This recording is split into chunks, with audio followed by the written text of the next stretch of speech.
Madame, Monsieur, bonjour et bienvenue à cette édition, la première comptant pour ce mercredi 6 janvier 2021. Le génie béninois au service de l'environnement à Azové, dans le Koufo, un foyer solaire alimenté par les coques de noix de palme carbonisées a vu le jour. Nous irons à la découverte de l'inventeur et de son œuvre.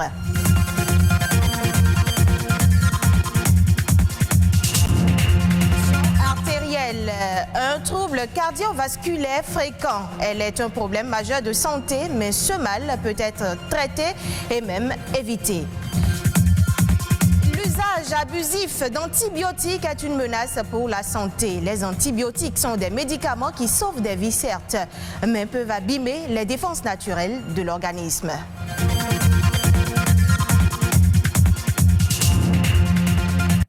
Nous ouvrons par le dossier santé. L'hypertension artérielle est une pathologie qui se manifeste par une forte pression du sang sur la paroi des artères.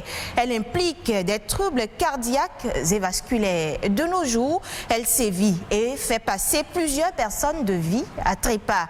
Même si plusieurs comportements à risque font partie du quotidien des hommes, eh bien, la maladie peut être évitée et traitée. Plus de précisions dans ce reportage de Baudelaire Kanchede et Louis Koudogbo.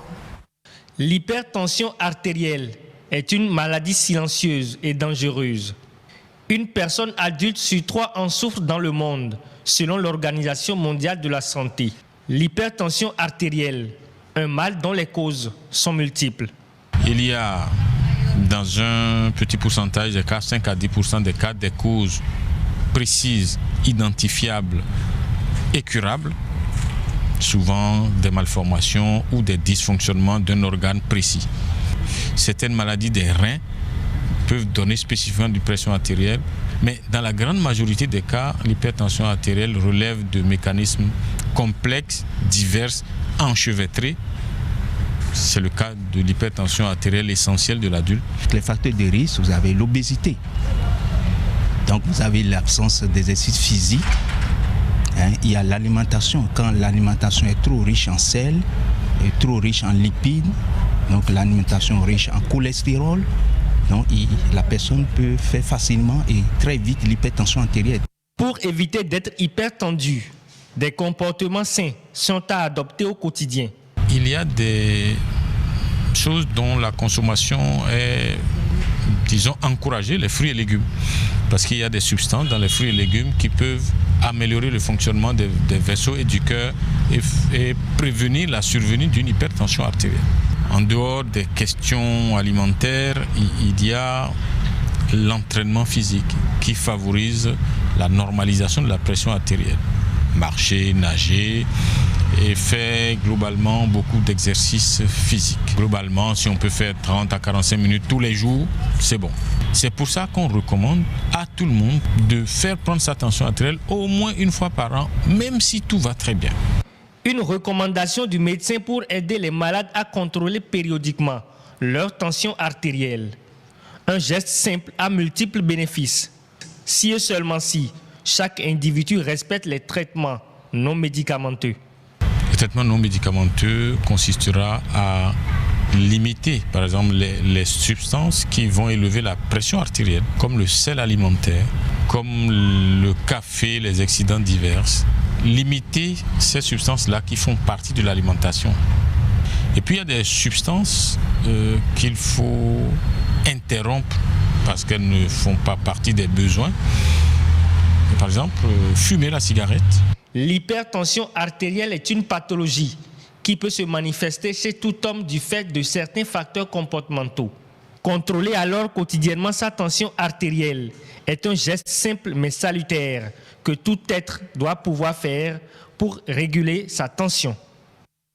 On parle à présent de l'automédication. C'est une pratique très courante qui consiste pour les utilisateurs à soigner leur pathologie en utilisant des médicaments dûment autorisés mais sans avis médical préalable.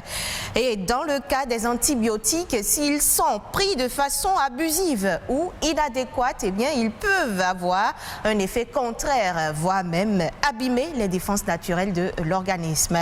Amel Zanou pharmacien nous donne ici plus de détails. Un antibiotique, c'est avant tout un médicament dont l'objectif justement est de pouvoir lutter contre ce qu'on appelle les infections. Et les infections généralement sont liées au fait que les microbes qui sont dans notre environnement à des moments donnés arrivent à pénétrer notre organisme et malheureusement notre système de défense naturelle n'arrive pas à lutter efficacement contre ces microbes-là. Donc, à un moment donné, quand ces microbes-là prennent le dessus, on va parler d'infection. Et c'est à ce moment-là que les médicaments qu'on va pouvoir utiliser pour corriger ces infections, ces médicaments-là, c'est ça qu'on appelle justement les antibiotiques. Dans notre organisme, nous avons des microbes qui sont dangereux et nous avons des microbes qui ne sont pas dangereux. Alors, quand nous prenons justement les antibiotiques sans savoir sur quel type de microbes nous voulons agir, malheureusement, parfois, nous faisons ce qu'on appelle des dommages collatéraux. C'est-à-dire, en voulant tuer seulement les microbes dangereux, on arrive malheureusement à tuer également les microbes qui sont des microbes, disons, qui ne sont pas dangereux pour nous et qui même nous protègent parfois d'un certain nombre de maladies. À force de mettre une pression médicamenteuse sur un microbe, à un moment donné, le microbe commence par développer de la résistance. Parce qu'on va arriver à un moment où les médicaments ne pourront malheureusement plus être efficaces vis-à-vis de ces microbes-là. Donc c'est pour ça que c'est important, avant de prendre un antibiotique, de prendre l'avis d'un spécialiste de santé pour que le pharmacien ou bien le médecin puisse déterminer avec exactitude le type d'antibiotique qui correspond au type d'infection dont vous souffrez. Pour ceux qui le savent très bien, les médicaments n'ont pas que des effets bénéfiques. Il y a ce qu'on appelle des effets secondaires indésirables également qu'il faut prendre en compte. Donc, il faut toujours prendre l'avis des spécialistes. Et le spécialiste le plus proche aujourd'hui, qui ne vous prend même pas de l'argent pour vous donner son avis, c'est le pharmacien. Voilà donc qui est bien dit. Au Bénin, 4 ménages sur 5 utilisent le charbon de bois ou le bois de chauffe pour la cuisine. Une pratique ancestrale avec pour conséquence la déforestation et l'émission de gaz à effet de serre. Pour aider à la préservation de l'environnement, un jeune béninois a inventé un foyer à la fois économique et solaire. Un dispositif qui fonctionne à l'aide des coques de noix de palme carbonisées. Le reportage à suivre nous amène à Azové, dans le département du Koufo, pour découvrir cette innovation et son auteur, Nadège Omola-Dessani. Azové, à plus de 160 km à l'ouest de la capitale économique. C'est dans cette localité que cette start-up a été conçue. Tout est parti d'une discussion entre l'innovateur et son épouse. Un point financier, des dépenses effectuées en une année dans l'achat de gaz domestique et de bois de chauffe. Cet échange a permis aux deux partenaires de se rendre à l'évidence des dépenses énormes injectées dans la cuisson des aliments. Tout de suite, l'homme a l'idée de créer un foyer à la fois économique et respectueux de l'environnement. Nous avons la coque de noix de palme disponible dans nos campagnes. C'est la matière que les forgerons utilisent pour refondre le fer. C'est-à-dire que c'est un combustible efficace. Pourquoi ne pas faire un fourneau qui va utiliser ce combustible? Et c'est le début d'une création d'entreprise. Du métier de secrétaire qu'il a exercé pendant des années, l'innovateur de ce projet passe au statut de chef d'entreprise. Dans ses nouvelles fonctions, la tâche ne lui sera pas facile. Parmi ces difficultés, c'est la difficulté technique. La technicité, c'est vrai, j'ai la matière dans ma tête. Il faut matérialiser cela, il faut trouver les moyens, investir, acheter les matériels, acheter les instruments, c'est difficile. Après avoir surmonté plusieurs obstacles, il finit par concevoir les premiers foyers écologiques. De simples foyers qui fonctionnent avec des coques de noix de palme carbonisées. Après les critiques et suggestions de ses premiers utilisateurs, Gilles Natabou a approfondi ses recherches. Il en est arrivé à l'améliorer, voire le moderniser. au cours de mes recherches, j'ai vu un dispositif que j'ai acheté également en ligne. Moi, je l'appelle un système de réglage.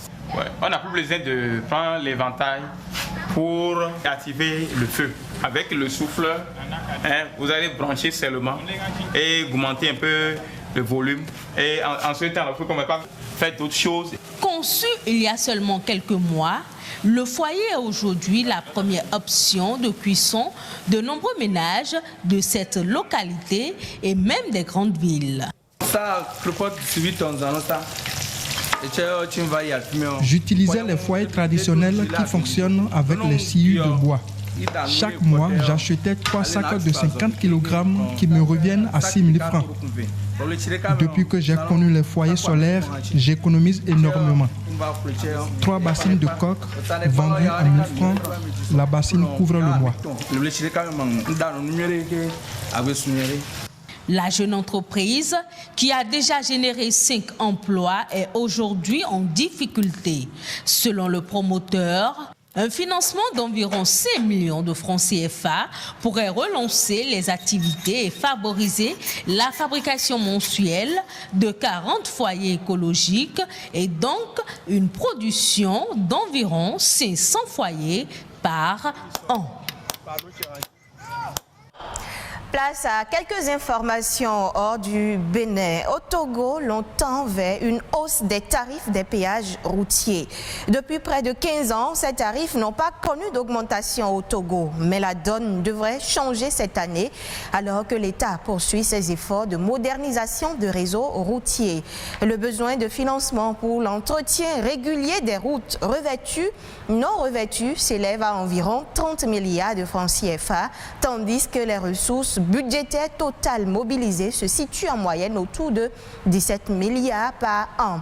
Afin de combler donc cet écart, les contributions des usagers seront ajustées d'ici les prochaines semaines. Ceci afin de tenir compte des enjeux d'entretien et de modernisation du réseau routier. Cette autre information, en Afrique, le nombre d'abonnés à la télévision payante augmentera de 17 millions entre 2020 et 2026. Avec le début du déclin de la télévision traditionnelle et l'envol de la fourniture de contenu par Internet, les spécialistes annoncent une importante baisse des revenus de la télévision payante à l'international. Les opérateurs se tournent alors vers les marchés avec de nombreux abonnés à conquérir comme l'Afrique. Selon les prévisions, le continent affichera 51 millions d'abonnés à la télévision payante à la fin de l'année 2026. Cette croissance proviendra essentiellement du marché nigérien qui devrait avoir plus de 11 millions de nouveaux abonnés, suivi de l'Afrique du Sud. Ce sera tout, Madame, Monsieur. Vous pouvez suivre de nouveau ce journal sur le site web de l'ORTB, www.ortb.bj. Merci d'avoir été des nôtres.